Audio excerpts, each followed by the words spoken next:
Hey y'all, it's Royce. And due to a lot of recent occurrences that include lies, fabrications, false accusations, threats, etc., I realized that it's about that time for me to tell my story from the beginning to now. Unfortunately, someone keeps calling my bluff. And when you're an ant fighting an elephant, the only way to eat an elephant is bite by bite. Therefore, I want to let you know that I am a true Cancer zodiac. I told you to leave me alone. I told you not to fuck with me. Yet you still do. So, because of that, I am not Michelle Obama. When they take it low, I do not take it high. I take it to hell. And now, you're going to get what you asked for. I had a baby by Superman, and here's his fucking kryptonite. Hey y'all, I'm Royce. I'm a little under the weather, but I'm gonna get this out.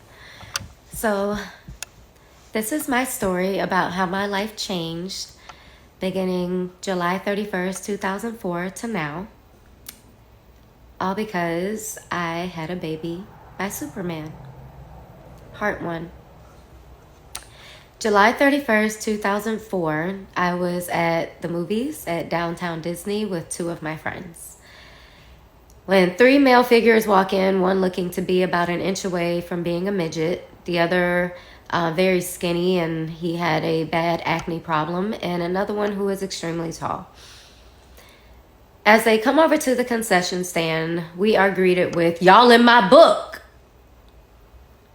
Our response was, "What book?" He goes, "My yearbook." I then respond, "No. Sweetie, I'm grown." He goes, "No, my magic book. Y'all used to dance with the magic." Oh, yes. He's like, "I'm the rookie." Oh, hey. That's how that went, okay? And he was talking about, y'all not dancing this year, that we left them with the Lion King. Like, it was a bunch of niceties and goofiness, and that was it. He still had braces. It was nothing. So we go to see The Notebook, and they go to see something that I used to think was Transformers, but it was something along those lines. I don't know. Maybe iRobot. I don't know. Anyway, about 10-20 minutes into our movie, I go to the bathroom because I am now in a full-blown argument with my then boyfriend, who is breaking up with me because he is swearing that I'm at the movies with a dude. Obviously, I am not. But he was very insecure, and it was just an ongoing thing with us. So we broke up that day, and I was devastated because, what? I got dumped. Anyway, walk out the bathroom, and Superman is sitting there on the bench. And he goes, "No one should ever make you cry like that." Okay, thank you. And he's like, "Nah, you know what I'm saying? Nah, I'm young, but no man should ever make you feel like that." He had braces. So I'm like, again, thank you. And I go on about my business, and I go back to the movie. And I'm in the movie doing all of this, of course, on my little aim, my little sidekick. But by the end of the movie, I'm just kind of over it. So we're walking out the theater, and they're leaning on the car like they're in Boys in the Hood. So we're walking across the street, and his cousin comes up to me, which is the one with the acne problem, and he goes, "Hey, my cousin trying to holler at you." And I was like, "Well, why is your cousin not over here?" So he calls him over, and yes, we exchanged numbers. And yes, it probably was because, not even probably, it was because I was trying to make my now ex jealous. It is what it is. I was 24, whatever. So his first text to me was, "Hey, this is real name, the tall guy."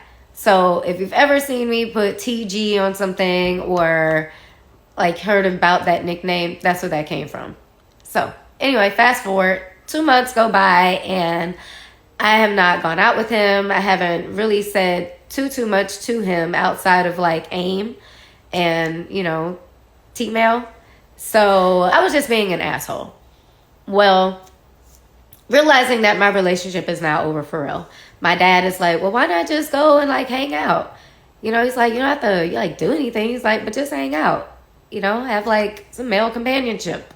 Not like that, but just someone to hang out with and have fun that enjoys doing like goofy shit like me, right?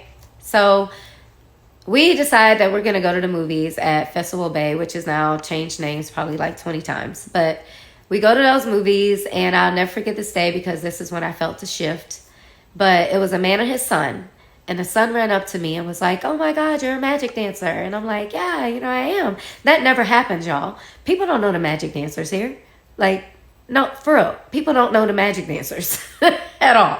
So I was like taken aback, and he asked if he could take a picture. He pulls out a real camera and he takes a picture.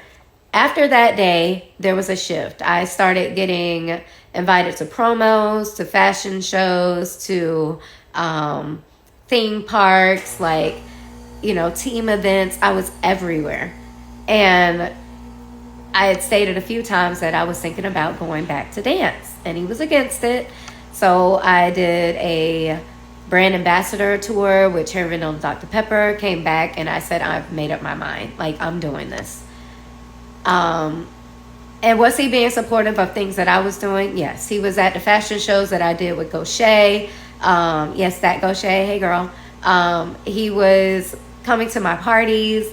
I mean, he was around. So I'm not going to say like he wasn't doing anything. He was. But I wanted my career. I went back. The team took me back, knowing what our history was. I danced that year. The next year I said I wanted to go to Miami.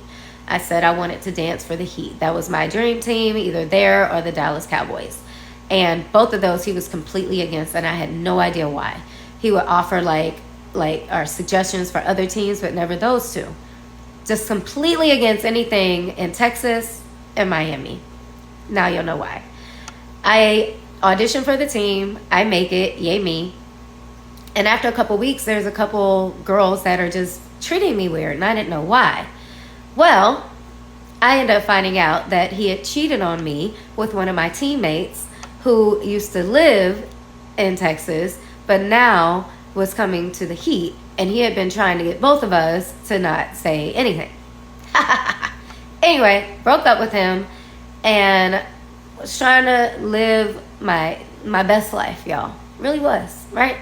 And I ended up getting in an argument with one of my best friends on the team that you all know as Super Black Girl, Tracy. Got in an argument with her, so I was suspended for 2 weeks. So I went to Mexico with my DJ friend, and we had time of our life, whatever. Came back, and my phone is blowing up, my little sidekick, and it's him. And I'm asking for advice from my DJ friend, and he's like, "Hey, just go and talk to him. Just see what he got to say. Just hear him out. Like, maybe he really is sorry." Okay.